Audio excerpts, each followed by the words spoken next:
Hi everyone, this is Sasha Grenier, the Sexuality Education and School Health Specialist at the Oregon Department of Education. I'm here to provide a webinar for school district staff on Erin's Law instruction during distance learning for all. During this webinar, we'll go through the basics of Erin's Law, recommend some best practices for providing child abuse prevention education during distance learning for all times. We'll talk about some fundamental approaches to prepare to teach, and then we'll provide some tips for your instruction. Why are we providing this webinar now? We know that during this unprecedented time of physical distancing and school closures due to COVID-19, sexuality and health education are increasingly important. We know that at this time, many students are more vulnerable than ever. We've all heard reports from the Office of Child Welfare that cases of child abuse are increasing. We also know that school closures increases strain on students, especially LGBTQ students who rely on school communities for support and connection. For these reasons, we're here to help you navigate this important topic during distance learning for all. So first, what is Erin's Law? Erin's Law is the Child Sex Abuse Prevention Education Law. It's OAR 581-22-1440 for those of you who are interested in looking that up. It requires school districts to provide at least 4 sessions a year for every student K through 12. It requires that instruction be age appropriate, medically accurate, and not fear or shame based. However, to note that when we talk about Erin's Law, we're actually talking about a piece of the overall health education puzzle. Erin's Law focuses on child sex abuse, but those same skills and essential understandings also work to prevent violence, sexual harassment, and bullying. So you'll see the lessons and the content and the instruction that prevents bullying also is included in Erin's Law. Those skills, including topics such as consent, anatomy, empathy, and respect, are all the foundations also of sexuality education. So in this webinar and our other webinar on Erin's Law for parents and caregivers, we may use Erin's Law, child abuse prevention, sexuality education, and even health education interchangeably, because it is such a tightly woven tapestry of skills that all play a part in student health, safety, and well-being. So the priority topics that we're going to refer to when we teach Erin's Law content are 10. Well, we've narrowed them down to 10, and I'm going to go through them really quickly in this webinar. So the first one here is healthy and unhealthy relationships. Understanding and practicing skills related to making and maintaining healthy friendships and other types of relationships is essential to prevent child abuse, prevent sexual violence, and prevent bullying. These skills include things like communication, consent, respect, empathy, and other things that you can think of whenever you're thinking about maintaining, building, prioritizing relationships. Identifying trusted adults and seeking help is another priority topic. We know that identifying different trusted adults to seek help from is essential when we talk about preventing child abuse and responding appropriately to child abuse. Also, the understanding that abuse is too big for children to handle on their own, and to keep talking and keep reporting, to keep telling other adults until someone listens. All of those components are fundamental to preventing and responding to child abuse. Respecting differences is also an essential topic. Practicing respect and empathy for people with different family structures, gender identities, sexual orientations, and racial and ethnic identities is foundational to preventing violence and abuse, since we know that violence and abuse is often rooted in oppression. Medically accurate anatomy is another topic that we're prioritizing in this toolkit. We know that understanding body parts, including knowing and using their medically accurate names, is an essential component of child abuse prevention, reporting, and response. We know that when young people know the names of their bodies and are able to describe in words that an adult will understand, they're most likely to get help when something goes wrong or to describe what they're feeling to a trusted adult. So anatomy is an essential component. When we're talking about consent and boundaries, we need to make sure that young people can express, listen, and respect everyone's right to say who touches their body, when, and how. This includes practicing refusal skills, but is not limited to physical touching. Bullying and abuse is another key area of child abuse prevention in Erin's Law. We need to make sure that young people define and understand what bullying and abuse are, including contact and non-contact abuse, and that is always, always wrong, and it is never the child or victim's fault. Differentiating between safe and unsafe touch is also a theme and topic that we include in the lessons in the toolkit. We want to make sure that young people understand and can identify the differences between safe versus unsafe touch, unsafe secrets versus surprises. We want to make sure that people feel equipped to differentiate the two by identifying in their bodies what feels wrong, what feels right, so that when something does happen, they're able to articulate what had happened first by identifying what went wrong and how they felt that in their bodies, how they internalized, whether it was a stomach ache or heart beating quickly, making sure that young people understand, what it does feel like when something feels yucky, and then making sure that they know who to seek help from, what trusted adults they've identified. Understanding and expressing feelings is another key component of Erin's Law. I want to make sure that young people can understand and narrate their own emotional experiences so that they can describe how they're feeling, things they need, things they don't like, things they sometimes like, and then that they can articulate that based on their ability to narrate their own emotional experiences. This is fundamental to recognizing personal safety and articulating health needs. Understanding and practicing bystander skills is another important component, making sure that we teach skills that help students feel confident and taking an active role in creating a safe and inclusive environment. And then finally, emotional regulation is our final top 10 topic, making sure that we build skills in young people that allow them to control and communicate their emotions, reactions, and feelings. All of that is critical to cope with challenging experiences, practice consent, and maintain healthy relationships. So you'll see in Erin's Law Toolkit, we have selected lessons that highlight many of these priority topics. If you feel confident in your ability to teach these topics, feel free to find other lessons, but we've definitely chosen ones that cover all of these per grade band.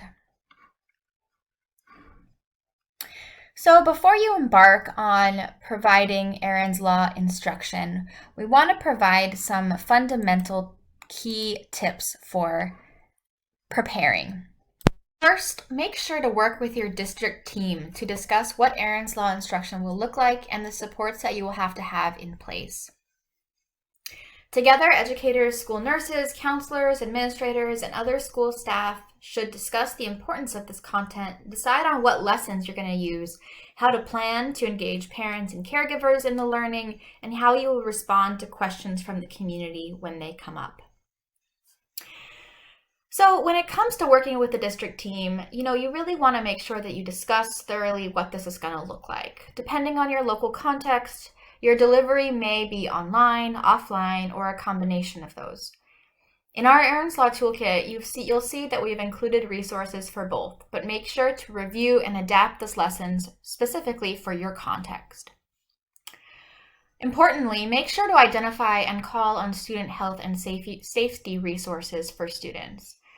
Ask questions such as, are your staff up to date with their mandatory reporting trainings? Is there a plan in place to support students with mental health challenges and crises when they come up? Do you know of local resources to provide to students and families? Instruction of Erin's Law should only proceed when your team is ready. All teachers need to be aware that statistically, at least one or more of their students is a survivor of sexual abuse or assault. The personal content matter and instruction provided in Erin's Law lessons often can increase disclosure, since it encourages students to ask questions and share their thoughts and feelings. They might be more likely to disclose abuse. Teachers of this lesson need to be prepared to respond appropriately. Make sure that your district has a plan in place to support you if you have any questions about student safety. Be ready with a plan to identify, prevent, and intervene if a child or family needs support. Additionally, in remote learning environments, it may be more difficult to assess safety and detect signs of child abuse. Signs such as unusual or strained responses to questions, The tone of an interaction or an inability to make contact with a child or caregiver may reveal stressors or circumstances that could signal a safety concern. Make sure to review ODE's document on what to do if you suspect child abuse. That's available on ODE's Distance Learning for All website. Engaging with caregivers and families is also an essential component to make sure that your Erin's Law instruction goes smoothly. We understand and celebrate the fact that parents and caregivers are the first and primary sexuality educators to all Oregon students. While we know that this is a very difficult time for caregivers, it is also a real opportunity for open communication and values sharing about health and sexuality related topics between students and families. We have another webinar, like I've mentioned before, that is mostly directed at parents and caregivers that we really support and encourage you to share with parents and caregivers of students in your school district. Additionally, in each of our lessons, or in many of the lessons that we've provided in the Erin's Law Toolkit, we've provided offline scripts and activities, often for parents and caregivers, and in many instances, we've also provided prompts and questions for parents and caregivers to ask and discuss with their students. Also, don't forget about opt-out. Per Oregon law, all parents and caregivers also have a right to opt their child out of any specific lesson that is provided within sexuality education. And as I've mentioned before, Erin's Law is folded into sexuality education, so you need to always provide that option for parents to opt out of any of the lessons that you choose from this toolkit. Another key component that we wanted to emphasize with you is to connect and check in regularly with students. Building and maintaining trust and connection with students relies on the ability for them to be seen, heard, and understood and feel belonging. And often this is lacking, especially in distance learning for all, when students may not have that sort of buffering protective factor of the communities and clubs and friendships that they really seek a lot of connection and belonging in that exists within a school system and building. So how do we do that, and how do we build that structure within a distance learning for all landscape? We know that students and families are experiencing increased pressure and trauma due to the changing landscape of the coronavirus. Some students are also experiencing mental health challenges, unsafe or unsupportive home environments, abuse or violence, unhealthy friendships and relationships, or increased online bullying during this time. Checking in on the mental, emotional, and physical safety and well-being of your students should be the #1 priority for sexuality educators. For more resources on supporting the mental health of your students, ODE has also published many different guidance documents on our website that could help you prepare for and plan for students' mental health needs. How are you all checking in with your students? We've heard some amazing examples across the state of how this is being done, and we'd love to hear examples from you as well. Some ideas may be video-based lessons, using verbal go-arounds, one-on-one phone calls, handwritten notes. But really, you all are the experts of your own communities, and we leave it up to you to connect with your students most appropriately. Of course, if you identify a student who may need more help, there are some resources offered on ODE's website, but also visit our partners at Trauma Informed Oregon, CARES Northwest, Oregon Sexual Assault Task Force, the Oregon Coalition Against Domestic and Sexual Violence, and other local domestic violence and sexual assault organizations. And of course, be prepared to respond to any disclosures of child abuse. Local child abuse response services are considered essential, so they are available during this time of physical distancing. We know that child abuse is less likely to be detected during this crisis, as teachers are less able to detect signs of abuse when schools are closed. So after you've prepared with your school district team and made sure that you have a safe and supportive environment ready for your students, and you're ready to look at lessons, make sure to review the Erin's Law Toolkit that we've prepared. We've offered lessons in each grade category or each grade band that will cover the priority subject areas. However, really make sure to review the original lessons before you embark on teaching them. In our adaptations document, which are located in the furthest column to the right of the toolkit, we have some online and offline lesson adaptations for you to review as well. So make sure to become really comfortable and familiar with the original lessons as well as the adaptations before you begin. And make any adaptations that you know will fit for your students best. You know them better than anyone, and you know the community context in which you work. So make sure to make any appropriate adaptations before you begin. And don't forget to think about how your instruction can preserve the foundation of safe and supportive learning. Our next slide will include some tips on how to do that.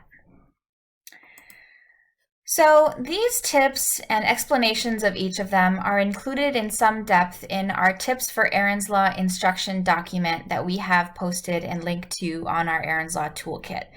So this is just a taste of what those look like, so we really rely on you to review that document in more detail. So firstly, to look at group agreements.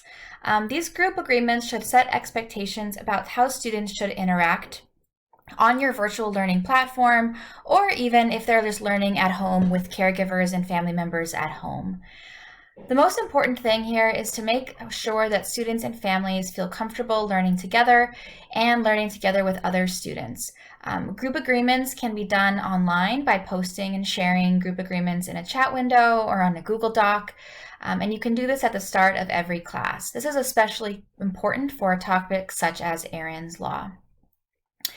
Most importantly to this, and to just a general principle to building safe and inclusive classrooms, is to make sure to address oppression and bias whenever it happens, each time it happens. Make sure to be prepared on how to do that most appropriately and how to do it in a trauma-informed way as well. The second tip that we'd like to encourage you to consider is creating a distance question box. We know that physical isolation requires a bit of creativity for collecting questions for an anonymous question box, but you can do it with a little bit of thinking outside of the box. Will you collect questions using a Google form, handwritten questions perhaps mailed in, using chat features during a video call, or through a polling site? How will you then share or post answers to student questions, of course anonymously? So just to keep this in mind as a possibility, as an important possibility during distance learning, we consider question boxes quite vital for normalizing experiences, for checking in with students, and really understanding how to make instruction most relevant to their experiences. So consider a question box even in this distance learning landscape. And finally, prioritizing engaging age-appropriate activities. Make sure to just think about how to keep students engaged. Erin's Law and sexuality education instruction is usually really a powerful tool for engaging students because this is such a relevant and powerful content area that so resonates with their life. And as you consider delivery approaches that keep young students engaged, we recognize that elementary students will need more parental support. So resources that are directed more at parents and caregivers will be more helpful, while middle and high school students may have more capacity for self-directed learning, but also may be more likely to search the internet for topics on their own sources that may not be the most medically accurate or age appropriate. So we do consider this an opportunity for teachers to increase media literacy skills and skills for identifying which resources are reliable or unreliable. So that summarizes some of our tips for Erin's Law instruction. Again, we really encourage you to read the resources that are linked to on the Erin's Law Toolkit for more information. So that's all for our webinar today. Please feel free to reach out to Angie or myself, Sasha Grenier. Our email addresses are available on this slide. If you have any follow-up questions, feel free to reach out. Thank you so much for your time and good luck. Bye-bye.